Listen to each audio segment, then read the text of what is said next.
네, 안녕하세요. 최재원 변호사입니다. 오늘은 우리나라 국선 변호사 제도와 관련해서 좀 설명을 드려보려고 합니다. 네, 우리나라에서 국선 변호사의 의미는 형사재판에서 국가가 비용을 들여서 피고인을 위한 변호인을 선임해 주는 경우가 있는데, 그럴 때 그 변호인을 국선 변호인이라고 합니다. 네, 우리나라 헌법 제12조 사항에서는 형사 피고인이 스스로 변호인을 구할 수 없을 때에는 법률이 정하는 바에 의해서 국가가 변호인을 붙인다라고 규정하고 있고요. 또 형사소송법에서는 이러한 헌법 규정에 따라서 국선 변호인을 선정해줘야 되는 기준을 규정하고 있습니다. 예를 들어서 피고인이 구속된 때라든지 피고인이 미성년자이거나 70세 이상인 경우, 또 피고인에게 특정한 장애가 있는 경우, 또는 중환형에 해당하는 사건으로 기소된 경우에 만약 그 피고인에게 사선 변호인이 없는 경우라면 법원이 반드시 변호인을 선임해 주도록 되어 있습니다. 그런데 일반적으로 법원에서는 형사소송법 규정에 해당하지 않는 경우라도 피고인이 원할 경우에 법정에서 국선 변호인을 선정해 주고 있습니다. 네, 변호사라는 표현은 직업이나 직업명을 나타내는 표현이고요. 변호인이라는 표현은 형사사건에서 헌법과 법률의 규정에 따라서 피의자 또는 피고인을 변호하는 사람, 그 사람을 변호인이라고 일컫습니다. 그러니까 제가 직업은 변호사이지만 형사재판에서는 저를 변호인이라고 불린다고 보는 것이 맞겠습니다.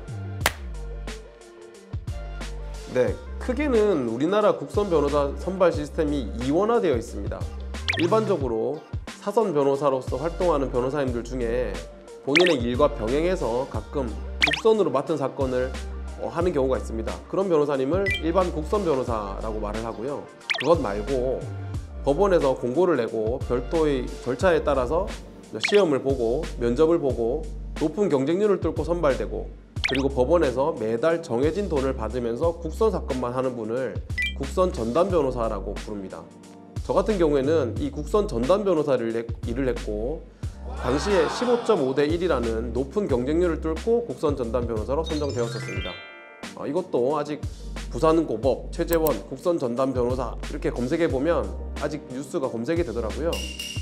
참고로 요즘은 구속된 피의자를 수사 과정에서부터 재판할 때까지 한 번에 변호할 수 있는 논스톱 국선 제도라는 제도도 있습니다. 논스톱 국선 변호사도 국선 전담 변호사가 아닌 일반 국선 변호사의 한 종류입니다. 네, 국선 변호사는 국가에서 비용을 전액 부담합니다. 그래서 쉽게 말하면 완전 무료입니다.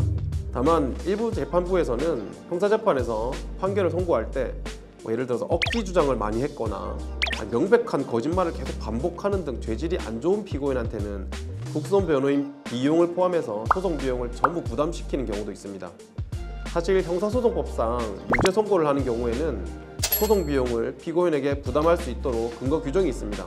그럼에도 불구하고 지금까지 대부분의 재판부에서는 유죄를 선고한다고 하더라도 소송 비용을 부담시키지 않았었는데, 최근에는 소송 부담을 시키는 재판부가 늘어나는 것 같습니다. 네, 많이 궁금해하시는 부분인 것 같습니다.